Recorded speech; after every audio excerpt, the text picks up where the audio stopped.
Election commission की website में घुसकर नाम काटे जा रहे हैं भारतीय जनता पार्टी के नेताओं द्वारा, विधायकों द्वारा, और नाम जोड़े जा रहे हैं, रेड कलर से मार्क किए जा रहे हैं कि हमारे वोटर नहीं, इनके नाम काट दो। ये शिकायतें लिखित रूप में पूरे इंडिया गठबंधन ने महाराष्ट्र में दी हैं चुनाव अधिकारी को, उस पर कोई जवाब तक नहीं आया।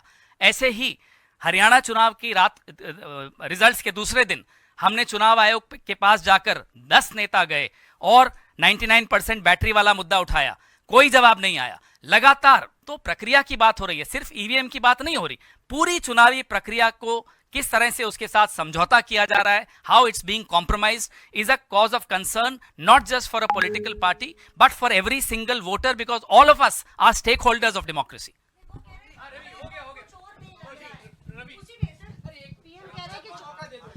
जयराम जी, मेरा सवाल ये है कि चूंकि आप लोग बार बार ये चुनाव आयोग पर आरोप लगाते हैं और चुनाव आयोग आपके आरोप को पूरी तरह से खारिज कर देता है, तो आपके पास ऑप्शन क्या, आप करेंगे क्या आगे? बात खारिज करने की नहीं है, बात है जवाब तो दीजिए। अगर आपने मुझसे अभी सवाल पूछा, मैं आपको जवाब दिए बगैर आपका सवाल खारिज कर दूं, तो क्या आप संतुष्ट होकर इस कमरे से बाहर जाएंगे? आपकी संतुष्टि जवाब देने वाले के लिए भी बहुत ज्यादा आवश्यक है। हम संतुष्ट नहीं है, देश के नागरिक संतुष्ट नहीं है चुनाव आयोग के जवाब से, तो जवाब तो दें पहले। वो शेरो शायरी करके चले जाते हैं, क्या वो जवाब होता है? हमारा नहीं है, पूरी चुनावी प्रक्रिया पर हम सवाल उठा रहे हैं। सवाल ये है कि सारी चुनावी प्रक्रिया आखिर में जाके तो ईवीएम और उसके रिजल्ट पे टिक जाती है। तो 2018 में आपने रेजोल्यूशन पास किया कि बैलेट पेपर वापस आना चाहिए। खड़गे जी ने कहा कि हम बैलेट पेपर की मांग को लेकर यात्रा करेंगे। आज स्थिति क्या है? क्या आप ईवीएम और वीवीपैट की पर्चियों के मिलान 100% मिलान से सहमत हैं या बैलेट पेपर पर वापसी चाहते हैं? Brother, basically that resolution, if you read the resolution, everything is in that. We are talking about a movement for free and fair election. In that everything will come. देखिए, अगर movement की बात हो रही है तो मूवमेंट का मतलब क्या होता है? लोगों तक जाना, लोगों की बात सुनना, उनसे भी सुझाव लेना। आपको क्या लगता है भारत जोड़ो यात्रा क्या थी? लोगों से संवाद किया, संवाद करने के बाद मुद्दे मिले, उन मुद्दों को हमने लोकसभा के अपने मैनिफेस्टो में डाला, उसका रिजल्ट आपको दिखा। तो मूवमेंट का मतलब ये होता है कि जनमानस को भी तैयार करना, लोगों में आम सहमति बनाना, लोगों की सुनना, लोगों से अपना संवाद स्थापित करना इस मुद्दे पर बहुत आवश्यक है। जी सर, एक तो आपके रेजोल्यूशन में एक रोचक बात है कि आपने एक व्यापारिक घराना कहा है, नाम नहीं लिया है सीधे तौर पर, तो इसके इस बदलाव के पीछे क्या आधार है? और ऐसे कैसे सवाल पूछते हैं आप? सीधा सवाल है। क्या सीधा सवाल है? Answer is Adani. रेजोल्यूशन में नाम ना होने के पीछे क्या वजह है? क्लियर कर दिया। और सर, प्रधानमंत्री ने उड़ीसा से आप लोगों पर निशाना साधा है और कहा है कि आप लोग जनता को गुमराह कर रहे हैं और सत्ता के भूखे लोग जो है जनता को गुमराह कर रहे हैं, और वो ये भी कह रहे हैं कि अब आप लोगों को चौकीदार चोर नहीं लग रहा। आप क्या रिस्पॉन्ड करेंगे?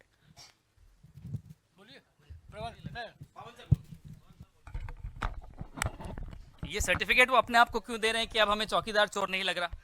अब तो अमेरिका को भी लग रहा है, अब तो डीओजे को भी लग रहा है, एफबीआई को भी लग रहा है, अब तो पूरे विश्व को लग रहा है कि चौकीदार चोर है। जो राहुल जी ने और खड़गे जी ने और वेणुगोपाल जी ने और जयराम जी ने 5 साल पहले बोला था, उस पर मोहर अब पूरे विश्व में लग रही है।